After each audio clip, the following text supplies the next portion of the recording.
우리 이 시간 함께 나눌 말씀 마태복음 5장 13절에서 16절입니다. 저와 여러분이 한 절씩 교독하겠습니다. 제가 먼저 13절 읽겠습니다. 너희는 세상의 소금이니 소금이 만일 그 맛을 잃으면 무엇으로 짜게 하리요? 후에는 아무 쓸데없어 다만 밖에 벌어져 사람들에게 밟힐 뿐이니라.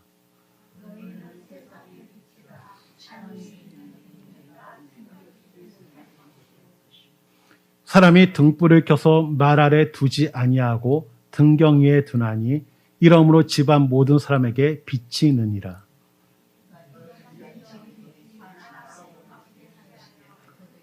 너희 착한 행실을 보고 하늘에 계신 너희 아버지께 영광을 돌리게 하라.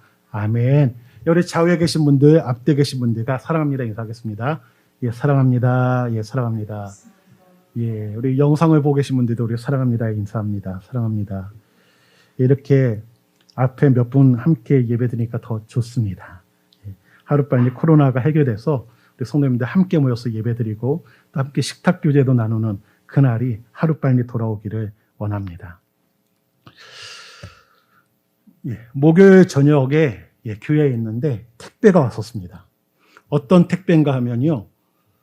비금도에 계신 비금중앙교회 목사님께서 천일염 20kg짜리 세 자루를 보내주셨습니다.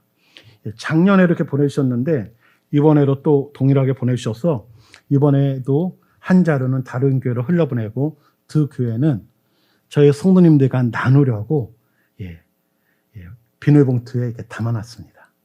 성도님들 가실 때 비금도 천일염 한 봉지씩 가져가시기 바랍니다. 이 천일염 자료를 이렇게 옮기는데 이게 이제 자료에 쌓여 있고 비닐봉투에 이렇게 쌓여 있습니다. 그런데 이렇게 옮긴 다음에 보니까 손이 뭔가 이렇게 묻은 것 같아서 한번 혀에 딱 대봤더니 정말 짜더라고요. 예, 소금은 짭니다. 예수님께서 우리를 향하여 먼저는 1차적으로 제자들을 향하여 이렇게 말씀하셨습니다. 너희는 세상의 소금이야. 너희는 세상의 빛이야. 이렇게 말씀하셨죠. 이 말씀 우리에게도 동일하게 적용됩니다. 예수님을 믿는 우리들 세상의 소금이요 빛인 줄 믿습니다. 요즘 매스컴을 보면 또한 이번 주변에 있는 사람들을 보면 한국 교회에 대해서 손가락질을 너무나 많이 합니다. 어떻게 보면 이 교회들이 수치를 당하고 있습니다. 이 모습을 보면서 혹시 우리 교회들이 소금과 빛의 사명을 감당해야 되는데 그 사명을 제대로 감당하지 못하기 때문에 사람들에게 밟히고 있는 것이 아닌가라는 생각도 한번 해보게 됩니다. 그래서 오늘 본문을 통해서 예수님께서 이 말씀을 왜 하셨는지 함께 나누면서 묵상해 보는 시간을 갖겠습니다. 예수님께서는 예수님을 따르는 제자들에게 이렇게 말씀하시죠. 너희는 세상의 소금이다. 세상의 빛이다. 예수님을 따라간다는 것은 고난도 감수하겠다는 겁니다. 십자가를 지고 가겠다는 겁니다. 그러한 자들을 향해서 예수님께서는 너 소금이야. 너 빛이야. 그렇다면 예수님께서는 그들에게 왜 너는 소금이야. 빛이야 라고 왜 말씀하셨을까? 그 이유를 찾기 위해서는 소금이 어떠한 역할을 하는가, 빛이 어떠한 역할을 하는가를 우리가 먼저 살펴봐야 됩니다. 먼저 소금의 역할은 첫 번째, 정화하는, 깨끗하게 하는 능력을 가지고 있습니다. 바닷물이 짠 이유는 바닷물 속에 소금 성분인 염화나트륨이 들어있기 때문입니다. 바닷물에는요, 이 염화나트륨 외에 여러 가지 성분이 녹아 있는데 이것을 염류라고 말합니다. 바닷물 1kg에 염류 35g, 다시 말하면 3.5%의 염류가 함유되어 있습니다. 그런데 그 3.5%로 인해서 바닷물은 짜고요. 또한 이 바닷물이 정화작용, 오염물질을 흡수해서 정화하는 작용을 합니다. 또한 우리 몸에서도 오염물질을 배출시키고 혈관을 정화시키는 그런 작용을 한다고 합니다. 그래서 우리가 기억할 것은 소금의 첫 번째 역할은 어떤 역할이 있는가 하면 정화, 깨끗하게 하는 그러한 역할이 있다는 것을 기억하기를 원합니다. 두 번째는 어떠한 기능이 있는가 하면 부패를 방지하는 기능이 있습니다. 지금은 우리가 음식을 먹고 어디에다 두나요? 냉장고 또는 냉동실에 이렇게 넣어놓으면 됩니다. 당시 고대 시대에는 냉장고가 없죠. 그러면 어떻게 해야 되는가? 어떤 분들은 땅을 파서 넣는 분도 계실 겁니다. 하지만 이동해야 되는 입장에서는 어떻게 해야 될 것인가? 그래서 이들이 생각한 것은 무엇인가 하면 바로 음식물 위에 소금을 뿌리고 나면 저장하거나 운반이 가능했기 때문에 이 소금을 그 위에 뿌렸다고 합니다. 다시 말하면 소금의 기능 중에 하나는 뭐냐면 부패를 방지하는 기능이 있다는 것을 우리가 기억하기 원합니다. 그리고 세 번째는 치료하는 역할이 있다라고 얘기합니다. 보면 할로 테라피, 소금 치료법이라고 얘기하는데 할로는 그리스어로 소금이라고 합니다. 과거에 어떤 병을 앓던 사람이 소금 동굴에 들어갔다가 치료를 받음으로 말미암아 이러한 치료가 생겼다라고도 얘기를 합니다. 그리고 우리가 알다시피 소금은 탁월한 살균 효과가 있고 소독제로도 많이 사용됩니다. 우리가 알다시피 눈 식염수로도 사용되고요. 그리고 우리가 보면 입에 염증이 생겼을 때 우리가 소금물을 통해서 이렇게 가글 하거나 하는 모습도 나타나죠. 그래서 치료하는 역할을 한다는 것을 기억하시기 원하고요. 또 어떤 역할이 있는가 하면 맛을 냅니다. 음식을 했는데 소금이 안 들어가면 음식이 맛이 있을까요? 없을까요? 소금 그냥 먹으면 맛이 없지만 음식에는 소금이 들어가야 맛이 있습니다. 이런 이야기가 있습니다. 시칠리아에서 내려오는 그런 민속 이야기인데 민담이라고 얘기를 하는데요. 어느 왕에게 3명의 딸이 있었습니다. 아들보다 딸이 예쁘지 않습니까?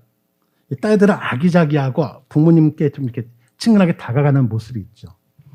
이 왕이 그 딸 셋에게 얘기합니다. 조금 지나면 아빠 생일인데 아빠에게 가장 귀한 선물을 하나씩만 해줄래? 라고 이야기를 합니다. 그리고 생일이 올 때까지 기다리죠. 드디어 생일날 큰딸이 무엇을 가지고 왔는가 하면 금으로 된 호화스러운 장신구를 가지고 옵니다. 그것을 받고 아빠가 좋아합니다. 둘째 딸은 진주와 또한 다이아몬드를 아버지께 선물을 합니다. 아버지 입이 더 찢어지죠. 너무 좋아합니다. 이제는 아버지는 우리 막내딸은 무엇을 가지고 올까 기대감이 있습니다. 그런데 막내딸이 가지고 온 상자를 딱 열어보니까 낡은 푸대에 소금이 들어있었습니다. 그 모습을 딱 보고 왕인 아빠가 우리 막내딸이 나를 무시하는 거 아니야? 상당히 속상해합니다. 그리고 그 화를 이기지 못해서 막내딸을 쫓아내버립니다. 너 나가. 이때 이 막내딸이 나가면서 자기 친구가 요리사로서 궁중 요리사로서 아빠의 음식을 준비하는 사람이기 때문에 그 친구에게 부탁을 하죠. 오늘부터 아버지께 들어가는 음식에 소금을 넣지 마라. 그리고 그 성을 나갑니다. 그 공주의 부탁대로 그 친구는 왕에게 드리는 그 음식에 소금을 넣지 않습니다. 소금이 안 들어간 음식, 보기에는 맛있어 보이지만 막상 먹으면 맛이 없지요. 이런 음식을 먹다 보니까 왕이 화가 납니다. 그래서 그 요리사에게 이렇게 음식이 맛이 없냐? 라고 했을 때 그 요리사가 얘기합니다. 소금을 넣지 않았기 때문입니다. 그러면서 막내딸이 이러한 부탁을 했던 것에 대해서 얘기를 하죠. 비로소 왕은 소금이 이렇게 귀한 것이구나라는 것을 알고 그 막내딸을 불러드립니다. 음식에 소금이 빠지면 맛이 없습니다. 또한 이 소금은 단지 짠맛을 넣는 것뿐 아니라 음식들과 상호작용을 해서 불쾌한 맛을 없애주고요. 그 향을 그리고 그 맛을 더 선명하게 해주는 역할도 한다고 합니다. 요리와 과학을 결합시켜서 분자의 구조를 변화시켜 만드는 요리를 분자요리라고 얘기합니다. 분자요리의 아버지라 불리는 페란 아드리마 셰프가 이렇게 얘기합니다. 요리를 변화시키는 단 하나의 물질이 바로 소금이다. 이렇게 소금에 대해서 중요시 말합니다. 이렇게 소금은 맛을 내는 역할을 합니다. 그리고 또 한 가지 말씀을 드린다면 소금은 단단하게 만듭니다. 뭔가 빨리 굳게 하려면 소금을 넣는 모습이 나타나죠. 그래서 소금은 좋은 것이고 화목하게 한다라고 얘기합니다. 관계를 더욱더 돈득하게 만드는 것이 바로 소금의 역할입니다. 그러니까 우리 예수님께서는 너희가 세상의 소금이다라고 하신 것은 무엇이냐면 너는 정화작용을 해야 되는 사람들이야. 너는 부패를 방지해야 되는 사람이야. 너는 치료제 역할을 해야 돼. 너는 맛을 내야 돼. 너는 화목하게 만드는 역할을 감당해야 돼. 이 사명이 우리에게 있음을 말씀하신 것입니다. 그리고 빛의 역할은 무엇인가? 먼저 빛은 비춤으로 말미암아 어둠을 물러가게 만듭니다. 빛이 오면 어둠은 물러가게 되어 있습니다. 어둠은 두렵죠. 공포스럽죠. 그러나 이 빛이 오므로 말미암아 두려움을 없어지게 하고 평안함을 줍니다. 빛의 비친 제자들은 공포를 몰아내고 어둠을 물리치고 두려움을 물리치고 평안함을 주는 역할을 감당해야 됩니다. 또한 이 빛이 비추면요, 길이 보입니다. 즉, 이 빛은 길을 안내해주는 역할을 하게 됩니다. 어두울 때 파도가 막 치는데 이제 배가 들어오려고 하죠. 앞이 안 보입니다. 이때 등대에서 빛을 딱 비춰주면 우리가 저쪽으로만 가면 되겠구나. 이 길을 안내받게 됩니다. 그래서 제자들의 역할은 바로 빛의 비춤으로 말미암아 길을 안내해주는 역할이 있습니다. 또 이 빛은 열을 발휘함으로 말미암아 따뜻하게 해줍니다. 추운 사람들에게 따뜻함을 주는 것이 바로 빛이죠. 제자들은 따뜻함을 주는 역할을 감당해야 됩니다. 이렇게 예수님께서는 너희는 소금이야, 너희는 빛이야 이렇게 말씀하신 것은 너희는 이러한 역할들을 감당하는 사람들이라는 것을 말합니다. 너가 소금이 되어야 돼, 빛이 되어야 돼가 아니라 너는 소금이기 때문에 이러한 모습들이 나타나는 것이다. 너는 빛이기 때문에 이러한 모습이 나타나는 것이다라고 말합니다. 이러한 모습을 다른 한마디로 정리해 본다면 이것이 바로 착한 행실입니다. 이러한 소금과 빛의 사명을 감당함으로 말미암아 착한 행실을 통해서 이러한 모습을 본 많은 사람들이 하나님께 영광을 돌리는 모습으로 나타납니다. 하나님께서 우리에게 주신 사명은 무엇인가 하면 우리를 통해서 하나님의 영광이 드러나야 됩니다. 우리 스스로 빛을 비칠 수는 없습니다. 그러나 빛이신 하나님을 통하여 우리는 그 빛을 반사하는 것이죠. 또 하나님을 믿지 않는 사람들은 하나님을 직접 볼 수 없지만 하나님의 빛이 반사된 우리를 통해서 하나님을 볼 수 있는 것입니다. 우리 성도님들, 나를 통해서 하나님을 알지 못하는 사람, 믿지 못하는 사람들이 하나님을 볼 수 있다는 것을 기억하기를 원합니다. 착한 행실이 무엇인가에 대해서 조금 더 구체적으로 말씀드린다면 일반적으로 착한 행실은 선행을 말합니다. 그래서 구약시대 때는 이 우리라는 공동체가 매우 강조가 되었습니다. 그러니까 우리라는 공동체가 강조가 되는데 문제는 같이 살다 보면 어려움을 당하는 사람들이 나타나죠. 우리가 같이 경주를 하다 보면 뒤처지는 사람이 있는 것처럼 우리가 같이 생활을 하다 보면 경제적으로 어려움을 당하는 자녀들이 있고 어려움을 당하는 그 친족들이 있게 됩니다. 이럴 때 그들에 대해서 외면하는 것이 아니라 그들의 손을 잡아주라는 겁니다. 결국 착한 행실은 구제와 연관이 됩니다. 어려운 자들이 있을 때 구제하라. 이것이 바로 착한 행실을 말하죠. 그런데 거기서 그치는 것이 아니라 무엇을 더 강조하냐 하면 함께 해주는 것을 더 강조합니다. 구제는 쉽게 얘기하면 우리가 물질을 보내주는 것, 이것도 구제입니다. 우리가 필요한 것을 채워주는 것, 이것도 구제죠. 그러나 하나님이 더 기뻐하시는 선행은 무엇인가 하면 구제로서 끝나는 것이 아니라 배고픈 분에게 빵을 하나 주고 밥을 하나 주는 것을 끝내는 게 아니라 그들에게 다가가서 함께 밥을 먹어주면서 함께 있어주는 것, 이것을 더 큰 선행이라고 말합니다.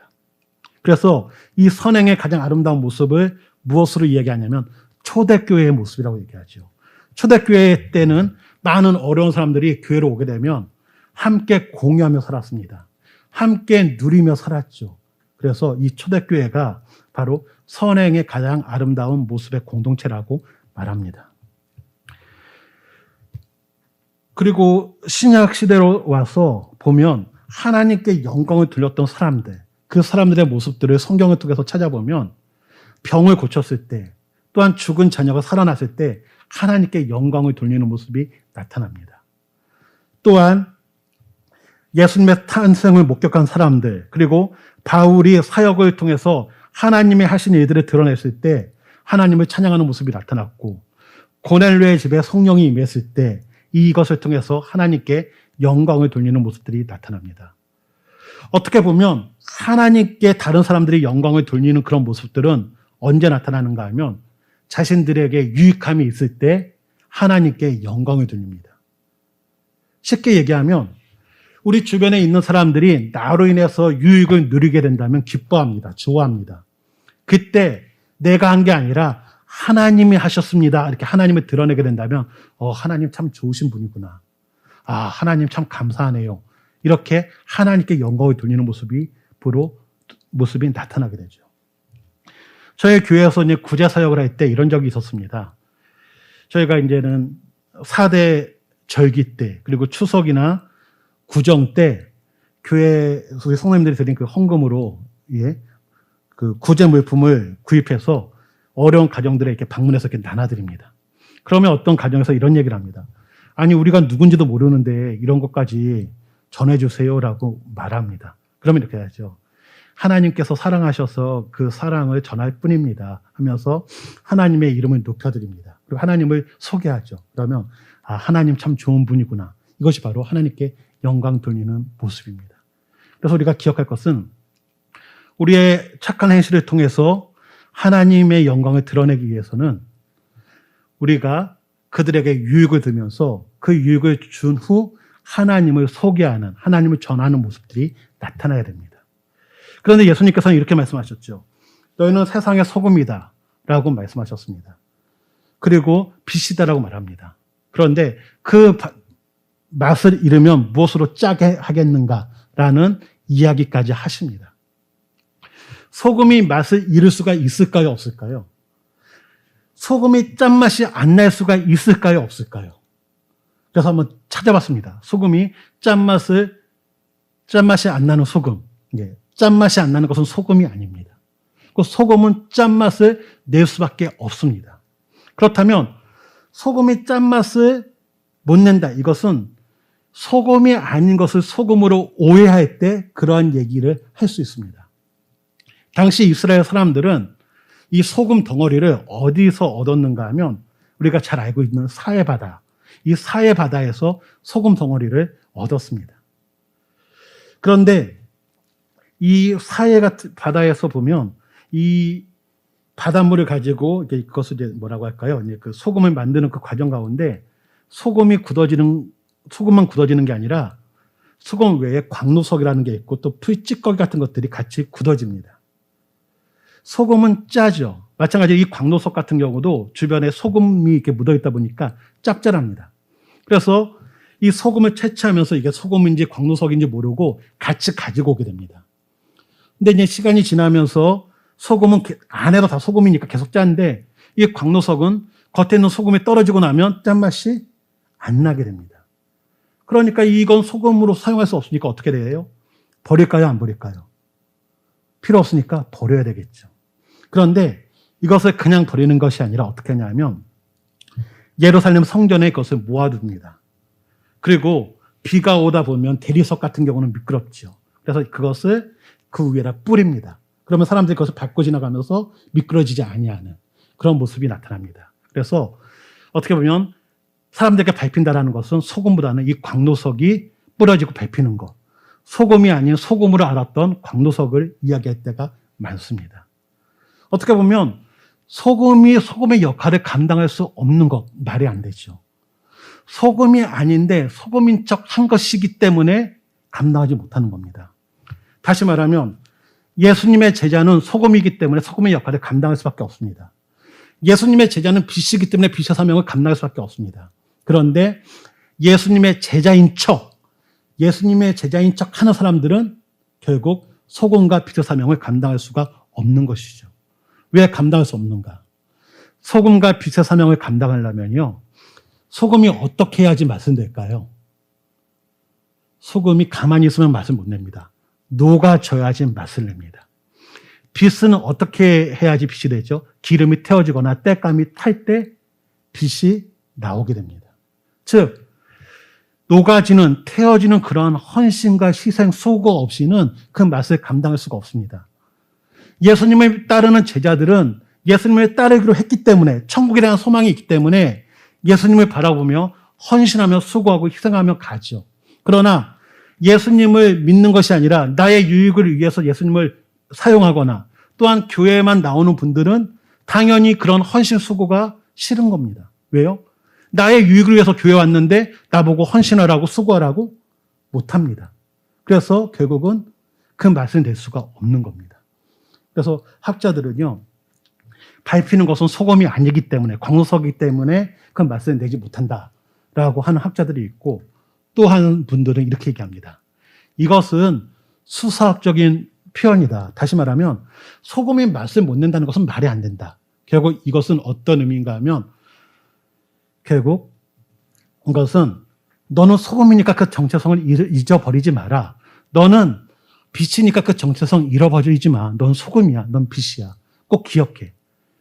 그 말은 우리로 하여금 너 소금이고 빛이니까 그 맛 내야 되는데 그 맛을 내기 위해서는 너가 녹아줘야 돼. 너가 태워줘야 돼. 이것을 우리에게 다시 한번 당부하는 겁니다.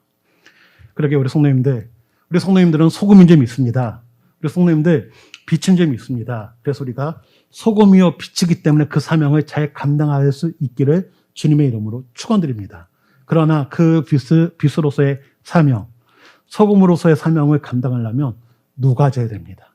녹아지는 수고가 필요합니다. 녹아지는 헌신이 필요합니다. 태워지는 수고와 헌신이 필요합니다. 우리가 녹아질 때, 태워질 때 그런 모습을 통해서 주변에 있는 사람들이 하나님께 영광을 돌리게 될 점 있습니다. 우리 성도님들, 정화작용을 해야 된다면 우리가 정말 썩어가는 이 세상의 부패를 방지하고 그리스도의 이름을 통하여 정화작용을 하고 맛을 내고 또한 치료하고 더욱더 화목하게 하려면 우리가 헌신해야 됩니다. 또 우리가 그분들에게 따뜻함을 선사하고 그분들을 올바른 길로 인도하려면 우리가 헌신하고 희생할 수밖에 없다라는 겁니다. 그러기에 우리가 헌신할 수 있는 또한 희생할 수 있는 소금과 빛이 되는 은혜가 있기를 원합니다. 그러나 우리가 기억할 것은 정말 예수 믿는 거 힘든 거 아니야? 어떻게 이렇게 맨날 헌신하라고 해? 희생하라고 해? 너무 힘들어. 그렇죠. 이 세상의 전부라면 정말 힘든 것으로 끝나는 겁니다. 그러나 우리는 천국에 대한 소망이 있는 분들인 줄 믿습니다. 하나님은 기억하십니다. 우리 하나님께서는 기억하시고 갚아주십니다. 나는 사람에게 베풀고 사람에게 주었지만 그 사람에게 받는 것이 아니라 하나님이 채워주시고 하나님이 갚아주실 줄 믿습니다. 이 세상에 살면서 하나님이 갚아주실 수 있고 또는 천국에서 완전히 모든 것으로 갚아주실 줄 믿습니다. 그러기에 우리 성도님들, 내가 헌신해서 다른 사람을 유익을 구하는 것은 하나님께서 나에게 갚아주신다는 그 믿음이 있기를 원합니다. 그래서 예수님께서는 세상 사람들에게 너 소금이야 빛이야 라고 말씀하신 것이 아니라 예수님을 따르는 예수 그리스도를 믿고 천국에 대한 소망이 있는 자들에게 너는 소금이고 빛이기에 그 사명을 감당해 라고 말씀하신 줄 믿습니다. 우리가 천국의 소망이 있기에 소금이요 빛의 사명을 잘 감당할 수 있기를 주님의 이름으로 축원드립니다. 우리 주변에 오는 분들이 따뜻함을 느끼기 원합니다. 우리 주변에 오시는 분들이 우리를 통하여 빛이 되시는 우리 예수님을 발견하는 은혜가 있기를 원합니다. 우리 주변에 있는 분들이 우리에게 오므로 말미암아 어둠을 물리치는 그 예수님을 발견하고 깨끗하게 정화되고 치료받고 이제는 그리스도의 맛을 누리면 느끼는 그런 은혜를 경험하기를 원합니다. 이제 수요일부터 추석 연휴가 시작됩니다.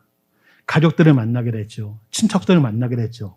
이럴 때 우리가 기억할 것은 내가 헌신하고 수고함으로 그들의 유익을 끼칠 수 있기를 원합니다. 그들에게 유익을 주면 그들이 그렇죠. 왜 이렇게 섬겨주시는 거예요? 이럴 때 예수님을 사랑하기 때문이야. 하나님을 사랑하기 때문이야.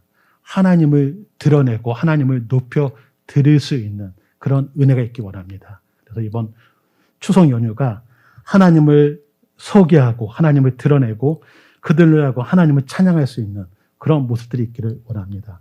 또 우리 한국교회에서도 이러한 모습들이 있기를 원합니다. 저희가 어릴 때만 해도 어디 교회 안 다니는 부모님들도 교회는 좋은 곳이니까 빨리 교회 가 이렇게 보냈습니다. 근데 지금은 교회 안 보내려고 합니다. 우리 교회도 정화가 되어야 될 줄 믿습니다. 소금과 빛이 됨으로 말미암아 그 사명을 감당하는 교회가 되어야 될 줄 믿습니다. 우리 교회를 위해서도 계속해서 기도해주는 그런 모습들이 있기를 주님의 이름으로 축원드립니다. 이 시간에 같이 함께 찬양하고 싶은 노래가 있습니다. 해같이 빛날이라는 찬양이 있는데요. 당신의 섬김, 당신의 겸손, 당신의 순종, 당신의 희생, 헌신, 충성, 이것이 해같이 빛나고 천국에서 정말 하나님께서 기뻐하시는 일인 줄 믿습니다. 여기 우리 성도님들 이 찬양을 하면서 하나님, 제가 소금입니다. 제가 빛입니다. 제가 녹겠습니다. 제가 태워주겠습니다. 하나님의 영광을 드러내겠습니다. 이러한 마음으로 같이 한번 찬양하겠습니다.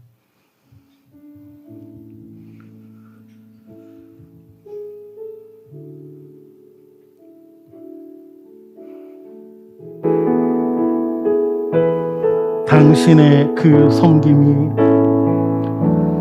당신의 그 섬김이 천국에서 해같이 빛나리 당신의 그 겸손이 천국에서 해같이 빛나 당신의 그 믿음 당신의 그 믿음이 천국에서 해같이 빛나리 당신의 그 충성이 천국에서 해같이 빛나리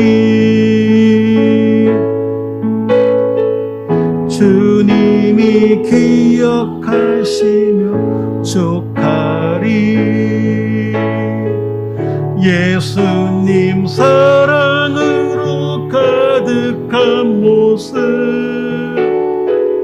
천사도 흠모 아름다운 그 모습 천국에서 해같이 빛나 당신의 그 순종 당신의 그 순종이 천국에서 해같이 빛나 당신의 그 사랑이 천국에서 해같이 빛날 당신의 그 찬송 당신의 그 찬송이 천국에서 해같이 빛 당신의 그 헌신 당신의 그 헌신이 천국에서 해같이 빛 주님이 기억하시며 주님이 기억하시며 족하리 불타는 사명으로 가득한 모습 천사 아름다운 그 모습 천국에서 해같이 빛나리 우리 주님께서는 우리 성도님들의 그 헌신, 노가심, 태워심 기억하십니다. 이것이 천국에서 빛날 뿐 아니라 이 세상에서도 하나님께서 빛나게 해 주실 줄 믿습니다. 이 시간 우리 함께 기도하기 원하는 것은 하나님, 예수 믿는 저는 소금입니다. 예수 믿는 저는 빛입니다. 녹아지고 태워져서 정화시켜야 됩니다. 부패를 방지해야 됩니다. 하나님께 인도해야 됩니다. 또한 하나님 맛을 내야 됩니다. 하나님 화목하게 단단하게 만들어야 됩니다. 하나님 이러한 사명 잘 감당할 수 있게 해달라고, 이러한 사명을 통하여 하나님의 이름이 높여지고 하나님께서 영광 받게 해달라고 우리 잠깐 같이 기도하는 시간 갖겠습니다. 같이 기도합니다.